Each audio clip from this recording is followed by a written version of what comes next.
living system on our beloved planet is an eloquent expression of the universe's astonishing ability to come into perfect balance, and then to do what life is meant to do, to thrive. Thriving is the natural flow of life.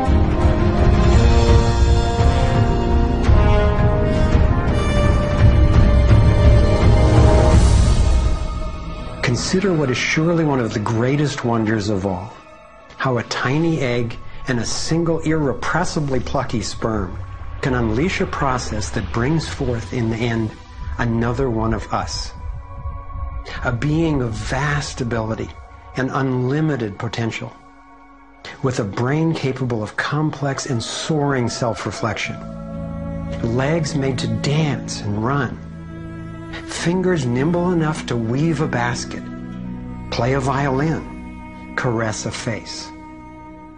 If nature teaches us anything, it is that life is meant to work, and that like every living thing, our purpose is to thrive.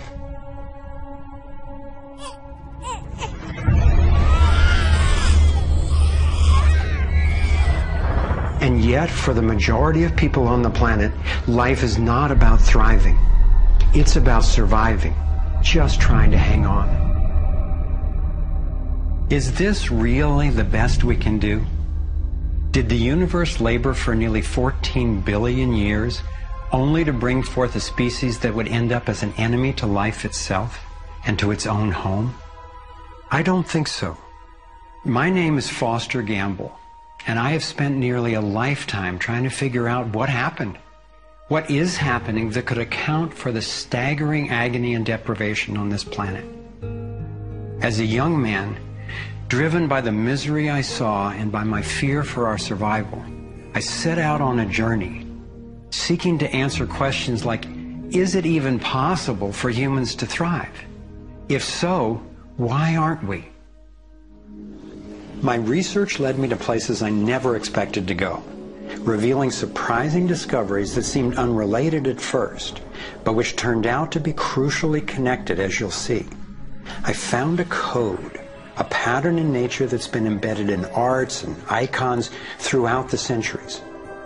I believe this code holds the key to a new source of clean, sustainable energy that could completely revolutionize the way all people live.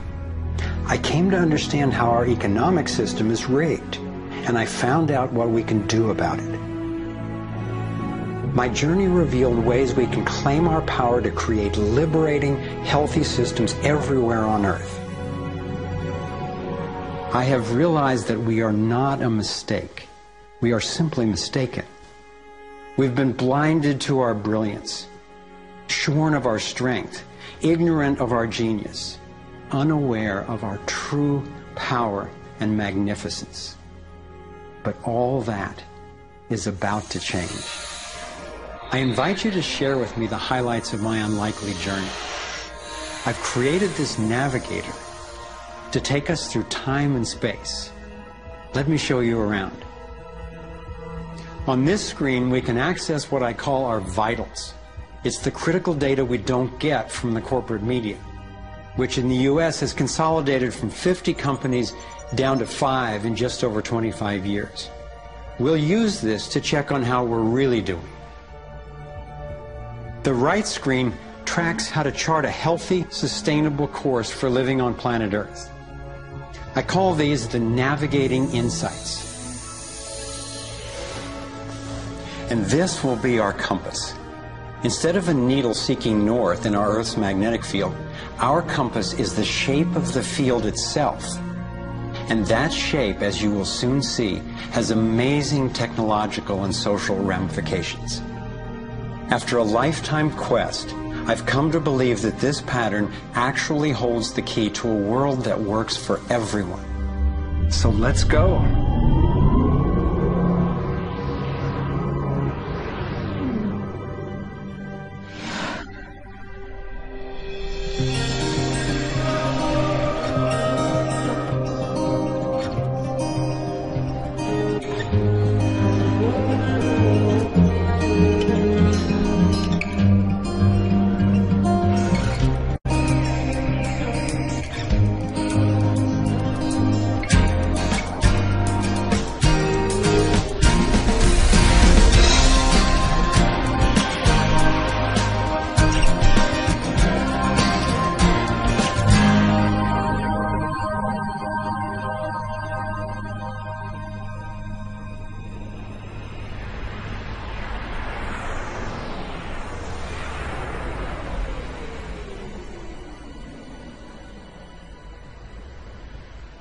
I grew up in a world of privilege and power, attending elite private schools and then Princeton University. As a direct descendant of one of the founders of Procter & Gamble, I was groomed to be a leader in the establishment. But I chose a different path.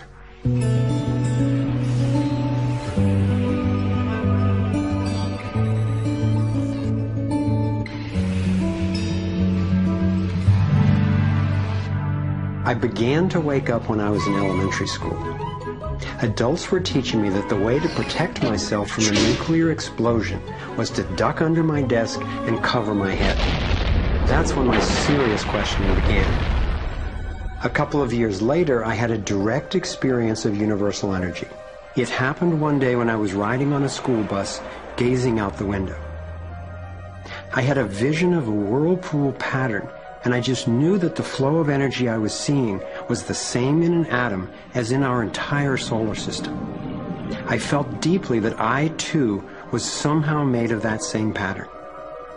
This vision was what originally got me into science, into trying to figure out how the universe works and how we humans fit into the overall pattern of life energy. Years later, I learned that the pattern I saw is known by some in the scientific world. It turns out that in 1921, Albert Einstein got a Nobel Prize for discovering that when energy is released in the universe, there are little packets of wholeness that emerge. This pattern actually tells us a lot about how life evolves. Considering the enduring wonders of creation throughout the universe, and how unsustainable so many of our human systems are, I figured learning how the universe creates and sustains life would actually be quite useful. Each of these little packets of wholeness that Einstein discovered, called a quantum, is made out of its surroundings, but is distinct within it, like a whirlpool in water. These packets are always the same pattern, no matter what size, and they are surprisingly relevant to issues as seemingly disconnected as the wars in the Middle East, the global financial collapse, and how to achieve justice for everyone. We're about to explore how. Mathematicians call this pattern the torus. The energy in a torus flows in through one end, circulates around the center, and exits out the other side. It's balanced, self-regulating, and always whole. I was first officially introduced to the torus by scientist and inventor Arthur Young. Futurist Dwayne Elgin explains how the torus is the primary pattern that nature uses for life at every scale. Evolution means to unfold, to roll out. So the question is, what is the universe rolling out? And what the universe is rolling out is self-organizing systems, and you can see this at every scale. A self-organizing system is a technical term for just a system getting a hold of itself, knowing itself, essentially. And if we go to nature, we can look at and we can see these self-organizing forms throughout. We can see it in the cross-section of an orange, the cross-section of an apple. We can see it in the dynamic nature of a tornado. We can see it in the magnetic field around the Earth, a similar magnetic field around an individual. We can see it in the structure of an entire whirlpool galaxy. We can see it in the structure of a small atom. At every scale, throughout its entire history, the universe has one single project. It's growing toruses. The universe is a torus growing factory.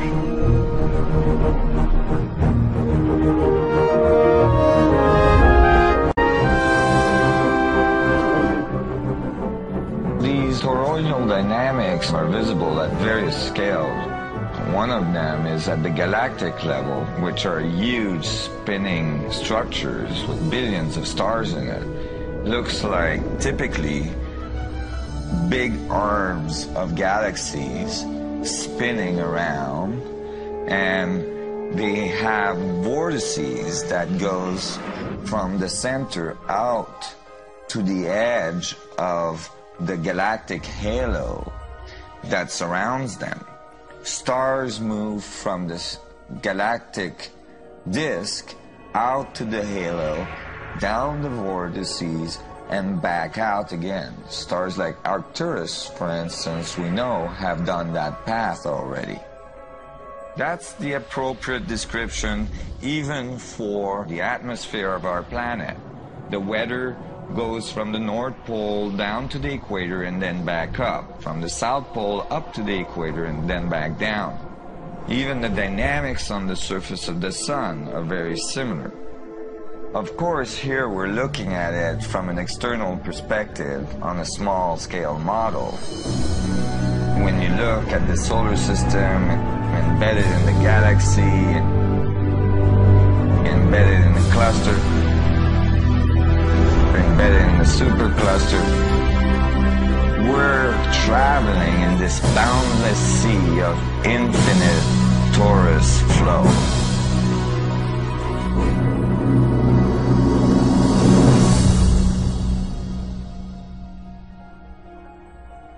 The torus is like the breath of the universe. It's the form that the flow of energy takes at every scale of existence. But there's also an underlying structure in how the flow fits together, sort of like a skeleton. It's called the vector equilibrium, a term coined by one of the 20th century's greatest thinkers, Buckminster Fuller. Inspired by Fuller's visionary work, I spent decades researching the dynamics of the vector equilibrium and the torus. I became so excited by the potential of the toroidal energy form that in 1997 I co-founded a multidisciplinary think tank called the Sequoia Symposium to